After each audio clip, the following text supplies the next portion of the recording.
بسم اللہ الرحمن الرحیم۔ محترم سامعین ناظرین، کیا خون وضو کو توڑ دیتا ہے؟ ناقض وضو ہے۔ یہ بات یاد رہے کہ شرمگاہ کے علاوہ جسم کے کسی بھی حصے سے بہنے والا خون وہ ناقض وضو نہیں، وضو کو نہیں توڑ سکتا۔ اس پر متعدد دلائل ہیں، صرف ایک دلیل سنن ابی داؤد کی حدیث ہے۔ صحابہ اکرام فرماتے ہیں کہ ایک دفعہ اللہ کے رسول صلی اللہ علیہ وسلم کے ساتھ غزوہ ذات الرقاع میں آپ کے ساتھ تھے، تو رسول اللہ صلی اللہ علیہ وسلم نے ایک جگہ پر پڑاؤ کیا۔ آپ نے فرمایا اس وادی میں ہمارا پہرا کون دے گا، پہرے داری کون کرے گا؟ تو دو صحابی اٹھے، ایک انصار میں سے اور ایک مہاجرین میں سے۔ چنانچہ جو مہاجر صحابی تھے وہ لیٹ گئے، آرام کرنے لگے، اور انصاری صحابی نے پہرا دینا شروع کیا۔ انہوں نے نماز شروع کر لی، نماز پڑھنے لگے۔ اس نے وادی کی طرف منہ کیا، وادی کی دہانے کی طرف، اور نماز سٹارٹ کر دی، نماز پڑھنا شروع کر دی۔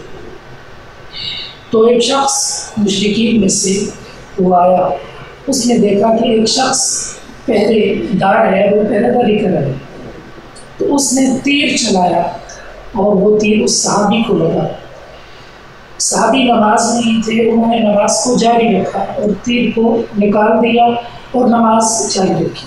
اس نے دوسرا تیر مارا، تیسرا مارا، صحابی نے نماز ختم نہیں کی، حتیٰ کہ وہ صحابی شدید لہو لہان ہو گیا، شدید لہو لہان ہو گیا۔ اسی دوران دوسرے صحابی بیدار ہوئے، انہوں نے کہا اللہ کے بندے، سبحان اللہ، تو نے مجھے اٹھایا کیوں نہیں؟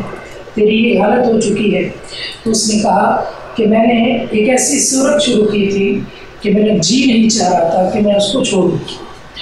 تو یہ سنن ابی داؤد کے اندر صحیح سند کے ساتھ روایت موجود ہے۔ اس حدیث سے یہ بات واضح طور پر ثابت ہوتی ہے کہ جسم کے کسی بھی حصے سے بہنے والا خون وہ ناقض وضو نہیں۔ اس سے محدثین نے کیا سمجھا ہے، سلف صالحین نے کیا سمجھا ہے؟ امام دارقطنی رحمہ اللہ تعالی وہ اس حدیث پر بات قائم کرتے ہیں، اور یہ بات یاد رکھیں کہ محدثین اپنی بیان کردہ روایات کے معنی کو دوسروں سے بڑھ کر جانتے ہیں۔ جس طرح روایات کی صحت و ضعف میں دلیل محدثین کا قول ہوتا ہے، اسی طرح روایات کے معنی اور مفہوم میں بھی دلیل محدثین ہوتا ہے۔ امام دارقطنی باب قائم کرتے ہیں، باب جواز الصلاۃ مع خروج الدم السائل فی الصلاۃ۔ فرماتے ہیں کہ نماز کے دوران اگر جسم کے کسی حصے سے خون نکل آئے تو نماز پڑھنا جائز ہے، نماز کو جاری رکھنا جائز ہے۔ اسی طرح امام ابن خزیمہ رحمہ اللہ ویسے ابن خزیمہ نے اسی حدیث پر باب قائم کیا کہ ان خروج الدم من غیر مخرج الحدث حدث لا یوجب الوضوء، یقیناً خون کا حدث کی جگہ سے علاوہ کسی حصے سے نکلنا، یعنی حدث شرمگاہ کے علاوہ خون جسم کے کسی بھی حصے سے نکلے تو وضو نہیں ٹوٹتا۔ اسی طرح امام بہقی نے بھی اس سے ملتا جلتا بات قائم کیا، امام حاکم کی بھی یہی رائے ہے، امام شافعی کی بھی یہی رائے۔ تو محدثین نے اس روایت کا یہ معنی بیان کیا ہے، اور ان کا بیان کردہ معنی راجح ہے اور درست۔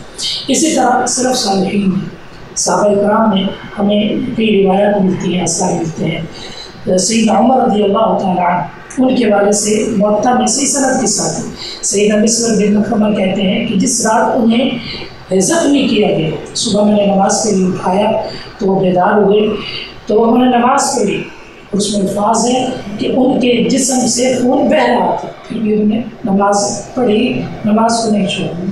اسی طرح سیدنا طاؤس رضی اللہ، سیدنا طاؤس رحمہ اللہ تھا، ان کا بھی یہی فتویٰ ہے۔ سیدنا طاؤس رحمہ اللہ تعالیٰ جو تابعی ہیں، ان کا بھی یہی فتویٰ، سیدنا ابو وائل ان کا بھی یہی فتویٰ ہے۔ اسی طرح محمد بن باقر رحمہ اللہ وہ فرماتے ہیں، ان سے پوچھا گیا تقسیم کے بارے میں، تو انہوں نے فرمایا کہ اگر خون کی ایک نہر بھی بہہ جائے تب بھی وضو نہیں ٹوٹتا۔ یہ تغلیق التعلیق میں صحیح سند کے ساتھ یہ قول موجود ہے۔ تو سلف صالحین میں یہ آثار ملتے ہیں کہ خون جو ہے یہ وضو کو توڑتا نہیں، ناقض وضو نہیں ہے۔ اسی طرح بعض لوگ حناف کی طرف سے یہ شبہ پیش کیا جاتا ہے، روایت پیش کی جاتی ہے کہ رسول اللہ صلی اللہ علیہ وسلم نے فرمایا الوضوء من کل دم سائل، وضو ہر بہنے والے خون سے۔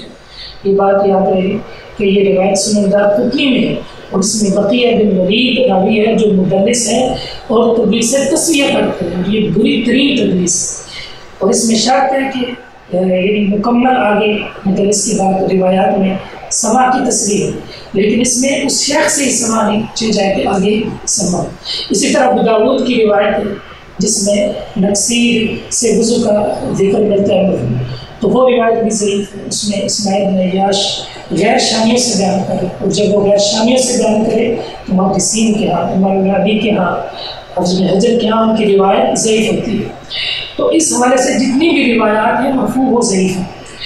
بعض آثار ہیں، مثلا سعید بن مسیب رحمہ اللہ کا ہے، انہوں نے نقصیر سے وضو کیا، عبداللہ بن عمر کا ہے، دیگر سیدنا علی کا ہے۔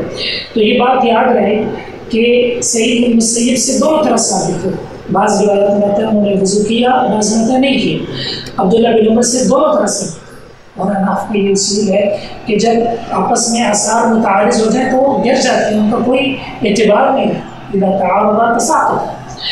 تو ہمارے ہاں یہ ہے کہ وہ صحابہ کرام تابعین اس کو فرض نہیں سمجھتے، اس کو ضروری نہیں سمجھتے تھے، بعض دفعہ انہوں نے وضو کر لیا اور بعض دفعہ نہیں کیا، وہ اس کو ناقض وضو نہیں سمجھتے تھے۔